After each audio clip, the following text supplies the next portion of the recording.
All right, good morning. Let's get to it. Charts. Well, yesterday, the expectation was for a kind of a go nowhere day. That's pretty much what happened. Things dipped down up a little bit and essentially went nowhere. And you can see these three candles here on the spiders.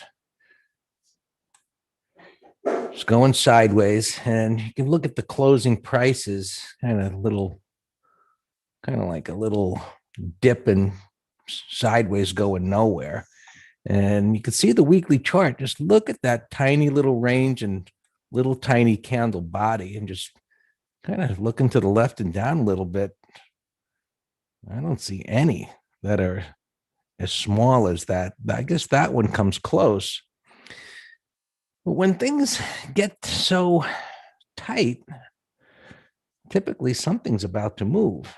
And in this case, in part, the uptrend, of course, gets one of the big check marks, and it isn't that far from the 20 or any support.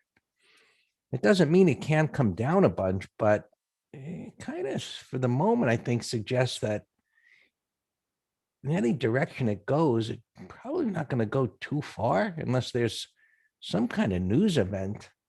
But just things tightening up like this, it should start moving now because this has a little tail there. Clearly, it was by the dip down at support here as it came down there. And, clearly it got rejected when it come up to the high. So it was essentially a standoff. So we'll be going today, thinking, okay, came down to 343. 434, I should say. And there's that thing there. Tightening into OPEX. And we haven't heard about them in a long time. Oh, gap down. What's yesterday's low? 343.91.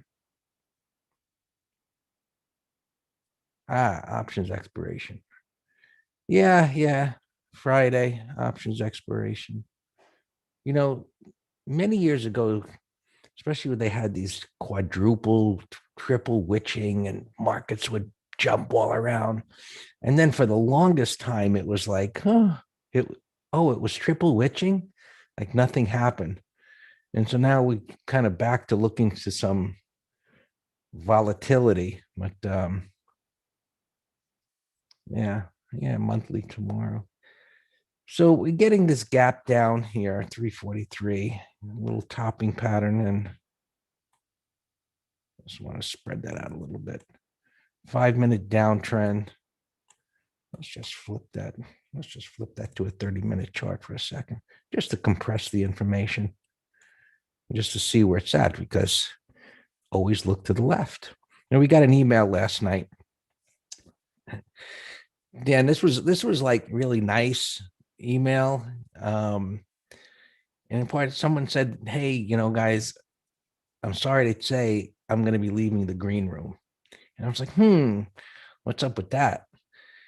And he went on to say that, through what he learned, he just felt like he wanted to be on his own. He's doing well. And it was really nice, to see someone becoming successful and just feeling, hey man, I just feel like now I just want to be independent. And so what happens? So it's a path. Meaning some people, they go and they're on their own. But I tell you, a lot of people that say that, they return. And why do they return? It's not because they need the education that's here, but it's more of the, a group and the camaraderie and sharing of ideas. And they learn how to maybe filter out some of the stuff that isn't needed, because, the room, people that are in the room generate ideas. Dan and I generate ideas. And when you think about the cost, the day-to-day cost and the monthly cost, especially if you pick it up annual at holiday time, it's pennies. just one idea could pay for the room for the next 2, 3 years. So anyway, I just wanted to share that. And it was nice. We love to hear the success stories. All right, so a little gap down here today. We'll see how far it goes. You always got to look to the left. And one of the things he said that made me bring this up is in his email he said he took for granted looking to the left as many times as Dan and I would say it. He said when he started doing that, his trading started to turn around because he stopped doing things where he saw a pattern in the moment, but didn't complete the checklist. Right? There's that word, the checklist. And looking to the left is part of the checklist. So anyway, let me continue here. And so let's use the spotlight. All right, so a little gap down. We'll see whether this holds in this area or whether it continues down into the little void above. Futures, you can see it's kind of like grinding down there a little bit. So really no serious damage done yet. No, nobody's running for the exit doors yelling fire. It's in the upper half of the wide range bar on the futures, and just kind of little grind, slow movement to the downside. And we'll see where things end up on by Friday, whether we get some excitement. And so at the beginning of the week, we talked about momentum slowing with a small candle body. As the cues have been running up here. Now we're getting a small candle body and a narrowing range. We don't know where this is going to be on Friday, but if it was to look like this, part of the thought process is, well, it's up a lot. It could correct a bit, not damage the trend. But how much easier is it to break below a prior bar's low when the range is so small? Of course, it's easy. And then from there, where does it go? Well, there's a pivot low down here. And, if it should break down below that, then the trend is violated. Simple as can be. It's no longer making higher highs and higher lows. So right now, markets are just marking time, waiting. McGraw says Friday's going to be a spinning top doji. All right. Can't wait. Man. McGraw, you're as old as I am.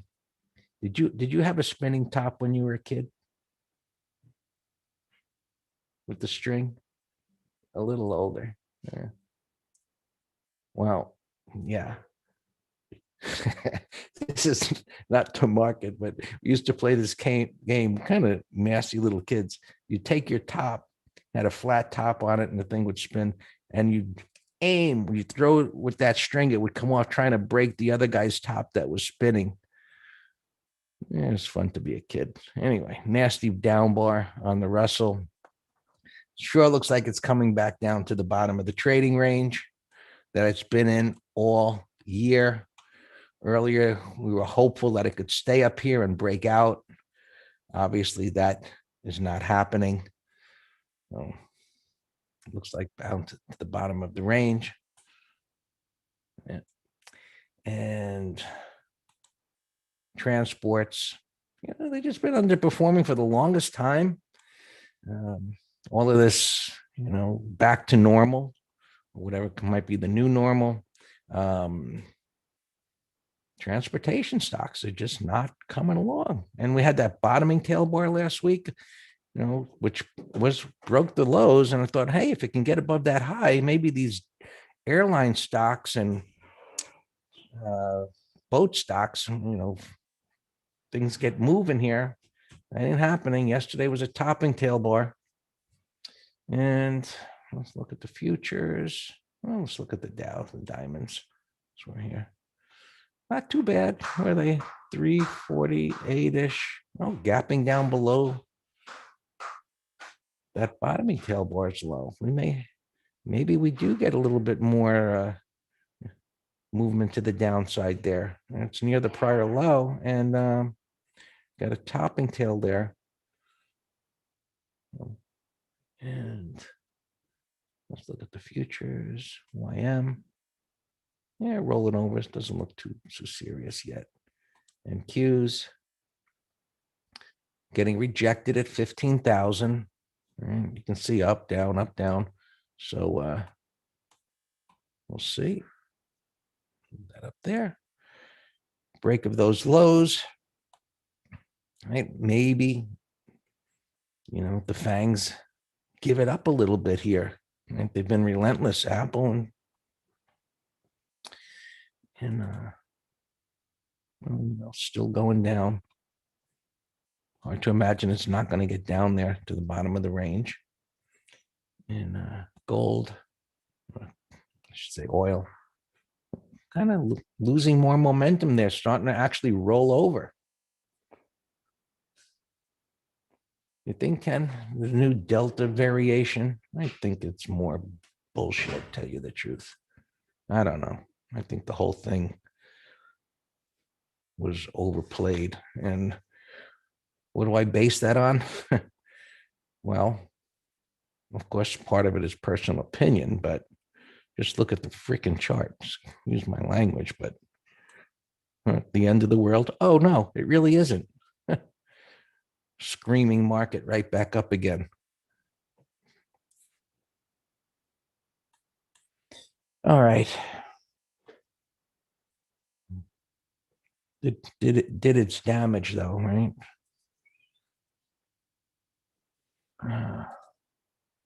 Oil, gold, right? Those converging moving averages, stalling there. Covered that yesterday. Silver doing nothing. Bitcoin. I don't like this pattern so much, and the reason I don't like it is it sure is looking more convincing that it's going to go down. But I've seen, especially lately in this market, these kind of patterns,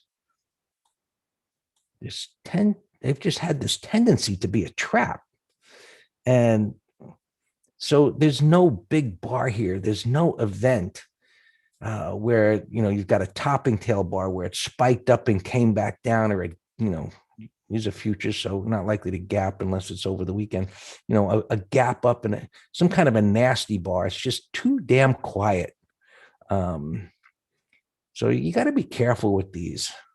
I just found it needs to be. Now, intraday, certainly that is a whole different story. Intraday versus swing. Things can obviously move intraday enough to trade things like that, but from a swing trading perspective, this is not it. So, have you noticed correlation between Bitcoin and anything?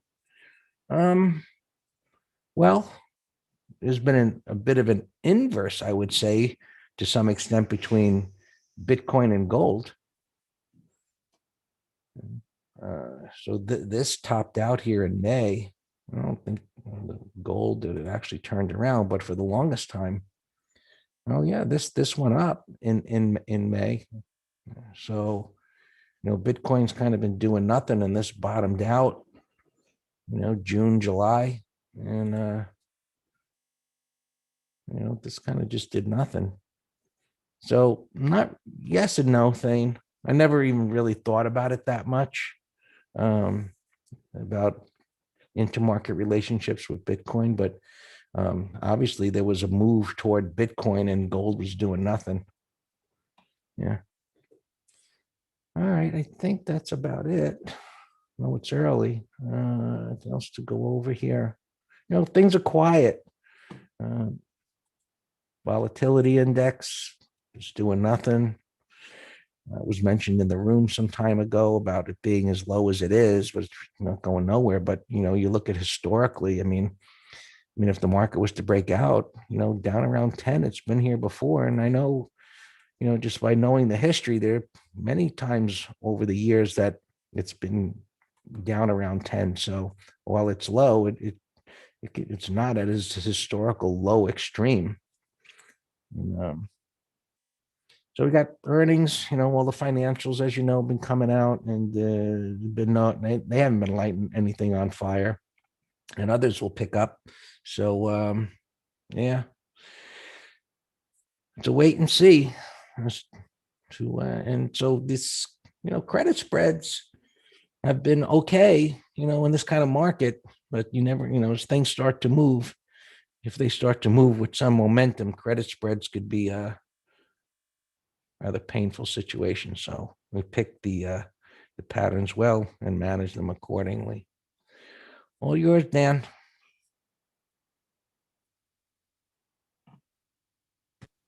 All right. All right. Thanks. Good morning. Yeah. So yesterday, I guess, Powell, because of the cover of the Wall Street Journal today, was saying Powell said he will. I'm switching here. Give me a second. He said he would raise interest rates if inflation, got out of control, but then he follows that with, oh, but don't worry, it's still transitory, and don't worry about it. I'm keeping the pedal to the metal, so don't worry about it. That's still just a big joke to me. So as always, we'll just trade the charts as always. I just saw this thing going by the ticker. I showed it to Greg. Recent IPO. I mean, can you look at this? The IPO opening price was the dead penny low, 12.26 on June 30. It did not go a penny lower. And then it goes to 80 bucks. Now it's 940. I mean, pity, pity, pity, pity the traders who don't know what they're doing. I'm on this Reddit, Facebook thing, and every now and then they send me, a little pop-up, and I just read the last one. I don't sit there and read the history. It goes on ad nausea, but I just look at the one that they pop in my face. And every single one pretty much says, I'm getting my ass kicked staying long AMC. And then what do they call them? The apes? The apes are like, oh, don't worry. We're in control of this stock. Don't worry that you've lost 7,000 today, 28,000 yesterday. Stay strong, buy more. And then you see these people capitulating. Like, I can't take the pain anymore. I'm sitting here and it's just, I feel, should Greg and I talk about it? Should we feel sad for them? Or should we say, well, that's what you get for, putting, playing with knives, right? I'm trying to come up with an analogy. So you're going to start being a sword swallower or knife twirler, right? And then you don't take a course. You're like, oh, that looks like fun. I think I can do that too. And you start twirling knives, and one of them hits you in the head, one of them hits you in the leg, and you're like, what happened? I'm all beat up now. Well, should we feel sorry for you or say you're an idiot? Greg's comment to me in the chat was, you can't follow stupid. And that's what these people are doing. They're following stupid. So there you have it. Yesterday or the last, my soapbox was on Powell. I just decided to have that as my little opening soapbox. But it's true. So, all right. So our opens here. Uh, our STX. Oh, I didn't give it to you all, but STX. I said sell half pre-market on the gap up. Dash, Dash, I gave a new trade. Remember Dash and Zoom were two of my favorite call spread candidates, but I missed the ideal entry on Dash, but 30-minute low on Dash yesterday. Wide range bar, inside bar, small little cell setup. All this is resistance. This is a no-brainer call spread candidate. and I just didn't chase. I was waiting for today, but Dash still looks good. Yeah, chainsaw jogging. I like that. Hey Debbie, your drop down. Debbie's asking about okay, Oatly short. Debbie, uh, Debbie, you need disciplining already, and I don't have time to discipline you publicly. But Debbie, multiple bars down, far from the 20, we don't short. We need a sell setup, we need a continuation pattern. Although, my rule, if you can get a 15-minute or 5-minute pattern for day trading, then I don't mind. Have a good time. Wow, the Apple here. Apple was absolute champ recently. And look at it. It's still holding strong. Yeah, AMC I talked about. Yeah, look at GME. Hey, Debbie, you're in the house, remember? I forget the exact number. I think it was around 200 bucks, whatever, just using round numbers. I said core short GME. I'm off to a pretty good start. Let's see. JR is asking about GDX and Gall. Debbie, I didn't do it just because the puts were so darn expensive, but and I know that's kind of like a mental block of mine because it's similar to when I moved to California many years ago. I was looking at the prices of real estate coming from Florida. I'm like, are you kidding me? But guess what? Expensive doubled and tripled. So my point is on GME that yes, I could have bought expensive puts, but the thing fell $35. So guess what? It would have been a monster gain already. So I admit, and I remember saying, hey, a year out, I think this thing might be 50 bucks. Just like I say, I keep telling Greg, I think AMC is going down. I think this is going down to 20 bucks or the rising 20. I don't know how long it'll take, but this is an overvalued piece of junk, I think. All right, GDX. Yeah, over yesterday's high, JR, I like, because it's kind of a, retest bottoming pattern, and then it'll be red bar ignored. Is Gall on my list? No, I don't have any. I don't have a single airline on my list. No, not a single airline of interest. Look at Jets, right? In that part of our analysis, if I'm looking at a stock, I want to see relative strength or weakness. Now, Gall is relative strength to Jets because Gall's an airline, obviously, Brazilian airline. But why do I want to go long in something where the sector looks like death? Now, we did sell a put spread in AAL yesterday, but that's the only one I like because it was an earnings gap over a red bar. We sold the 2018 put spread. Just gotta let it play out.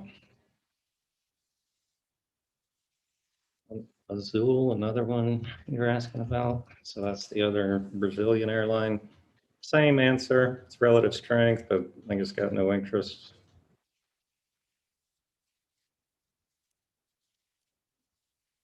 GR 91 bucks. Wow, that's a big nasty gap. Was that earnings? Yep, right here. Yep, it's in my earnings list. Wow, that's a nasty gap. And we've there's been a ton of bottoming patterns lately. And I just told Greg pre-market, I said, you know what? We should put together an MT Live on topping patterns. And this dash is a great example. That's and we're gonna always, just like a bottoming pattern where we're looking for something. It's going to be the same, if not more so, on topping patterns because they're harder. So the something here was breakout failure, bearish gap, bearish engulfing at resistance. price void. They're right there. Just kind of summarize it for you. And then they come in all different flavors. All right, let's go through a couple more cappers. Oatly, yeah, that's what somebody just asked about. GME, we talked about. Bitcoin down $1,000 again. Riot here. We'll see. We'll see if this 200 can do anything. But as of right now, pre-market, that looks horrible. Nasty downtrend, wide range bar, bearish breakdown.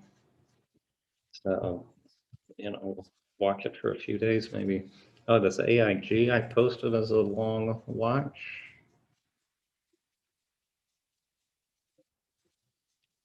Put up another window.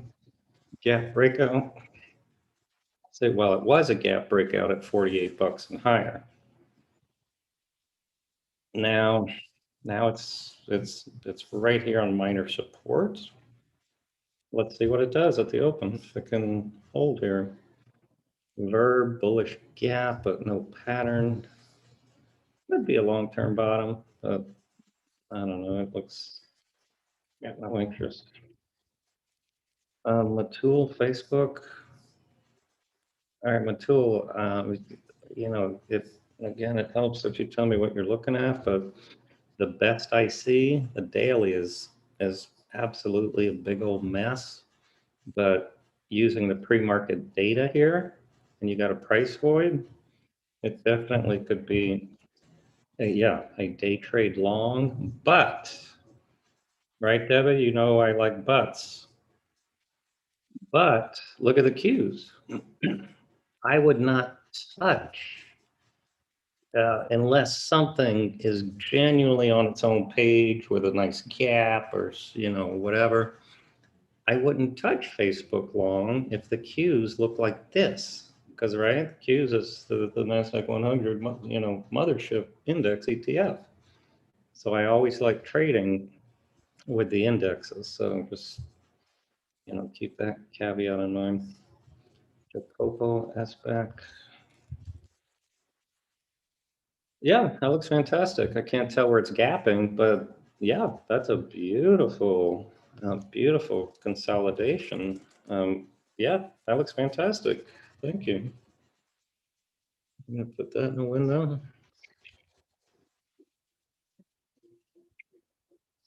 Yeah, watch that. All right, Verb, I have no interest. STX, we're already long, I mentioned, sell half. All right, Zoom's bouncing. Maybe we'll get a bounce to short a call spread. Yesterday, here's Ether, the number 2 Bitcoin, number 2 to Bitcoin. That's gapping under these 2 bars. There's no pattern right now. AMT. Oh, look at our STX, bottom right. Good thing we sold some pre-market at 91. AMT looks great. 30-minute high, maybe. AMT, CCI. Yeah, they're both. I like SBAC the best, and I like AMC number 2, and I like CCI number 3, because this one has these prior highs. They're all strong, but I just gave you my ranking of perceived quality. Check that on the other computer. AIG, I got other computer. Arlo, gap's too big, no interest. TSM, getting whacked. Netflix was up 10 this morning. Remember yesterday I was pounding the table on Netflix all morning of relative strength. Even in MT Live, as the market sold off to the prior day's low, I was saying, wow, look, Netflix is showing relative strength. Square, new low alarm.